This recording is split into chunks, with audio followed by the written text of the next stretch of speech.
Awesome Artist Alert. Let's learn about Georges Seurat. Awesome Artist Alert time, you guys. Are you ready to learn about a fantastic French artist named Georges Seurat?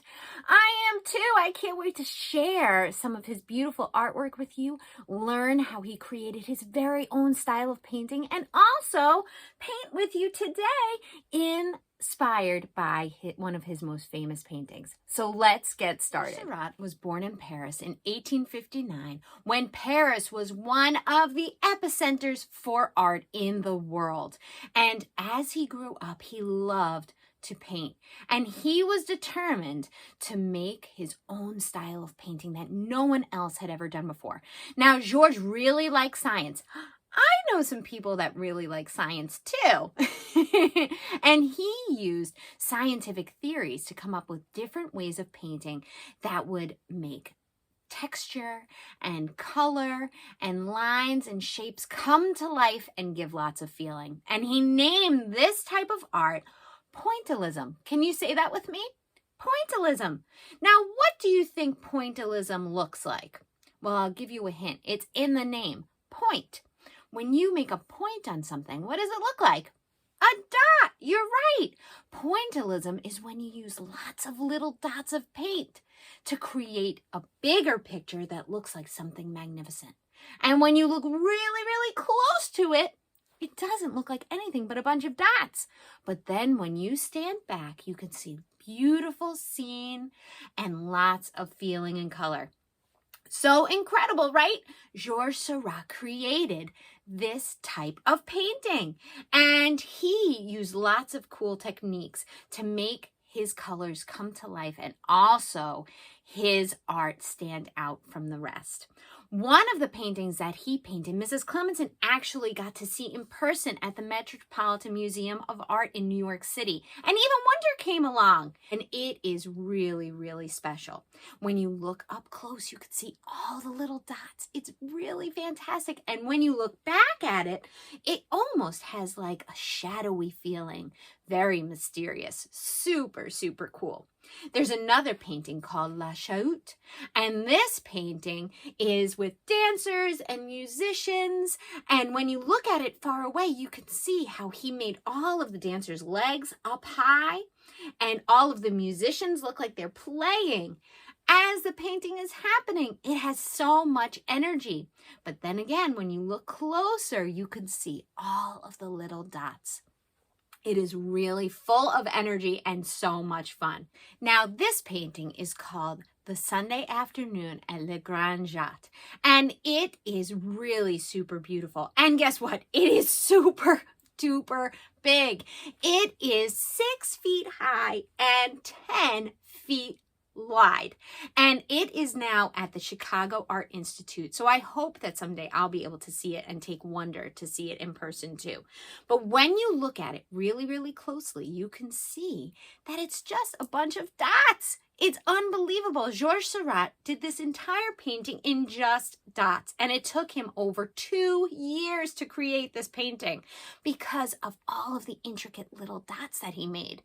It took him such a long time, but I think it was totally worth it. So as we look, let's take a look closer at what it looks like when you're really close up to it. Do you see all those dots? Do you see how they're different colors? Well, now when we stand back, we can see what a beautiful painting it is. And you can tell all the places where he put lots of different colors together to create movement and to create the light shining on the water and the shadows from the sun and the trees on the grass. How amazing is that? He really knew what he was doing. I also wanted to tell you about something else. He created a picture, a painting on wood, actually, of one of Mrs. Clemenson and the world's most favorite landmarks in France, the Eiffel Tower. And he did this painting right as it was erected and shown at the World's Fair. How amazing. So the painting is just as old as the Eiffel Tower. How incredible is that? Now, he used lots of dots for this painting too. Do you remember what that style of painting is called that he invented? Pointillism. Great job! Pointillism. He used lots of dots to create his painting of the Eiffel Tower. And I wanted to show you a close-up first. Do you see? Do you see how many dots there are in all those different colors? That's when you look at it really, really closely. But now, let's step back and see the whole painting. Voila! Do you see how wonderful it looks now? You can really tell how all of those colors work together to make such a beautiful painting of the Eiffel Tower. I really love this one.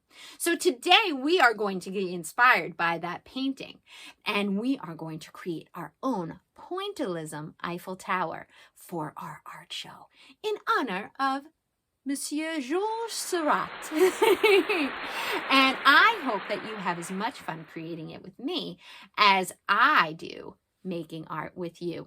Now, before we get started, I thought that it would be really fun for us to sing a song to remind us about what pointillism means and what type of art Georges Seurat created. And also to remember his awesome name, Georges Seurat. So let's sing a song together. What do you think? I think that would be a great idea. It goes like this. Dots, dots, dots of paint made by Georges Seurat. You step too close, they're just some dots. Take 3 steps back. 1, 2, 3. Voila! Great job. Okay, enough singing and talking. Let's get to some awesome art. Let's go. Okay, my Seurat artists, let's create some art, just like Georges Seurat. Get your Eiffel Tower picture and your paints, and of course your Q-tips. We're going to be using those as our paintbrushes today.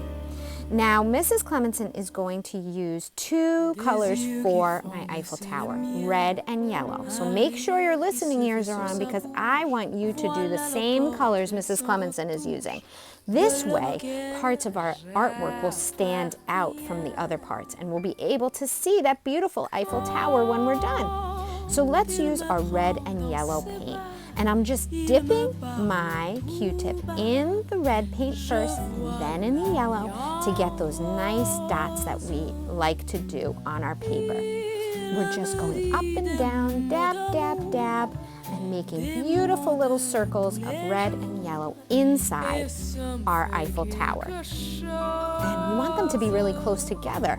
Now see how Mrs. Clemenson's Q-tip got a little gunky? I'm going to get a new one now. This way my circles are really, really nice and clear. And I'm just going to keep dotting until all of that space on my Eiffel Tower is all filled with red and yellow. And just like in Georges Seurat's art, when the red and the yellow come together, some of them look orange and they make the shades look really natural. Now see these spots over here? We want to leave those blank. They're going to be filled with the colors of our sky. Let's do our grass next. Green and yellow, everybody. Now we're going to use green and yellow for our grass, and this way it'll give us a nice texture and also some different colors. We are going to make sure that we get all of the spots covered up so that our grass looks nice and lush and beautiful. Next up is our sky, and we're going to use mostly light blue and then a couple of touches of dark blue at the end. We want to make sure that this sky is really nice and covered with dots. Remember, we're not zigzagging or painting like we would with a paintbrush. We are making nice dots up and down, up and down. Now this might take a little while, but with some music and some good company, I think we'll have a really fun time. Next, I'm going to fill in those empty spaces. Remember we had those before?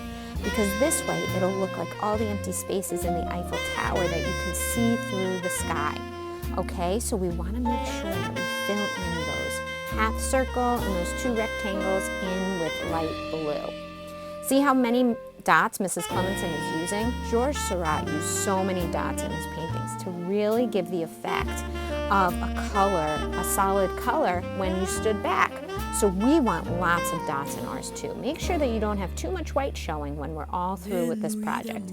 We want to cover as much of it as we can with lots and lots of dots. Now it's time to add just a few finishing touches with that dark blue. That'll give our sky a lot of depth and really make it special. You don't have to use a lot, just try and fill in some of the extra spaces and spread it around so that it looks really, really good when you step away from it. Now, artists do that often. When they're painting, they sometimes take a break and step away and see how it looks from afar. This is really important for our work with Georges Seurat. He did that a lot. Voila, you did such a great job. I can't wait to see this in our art show. You did a great job with all of those dots.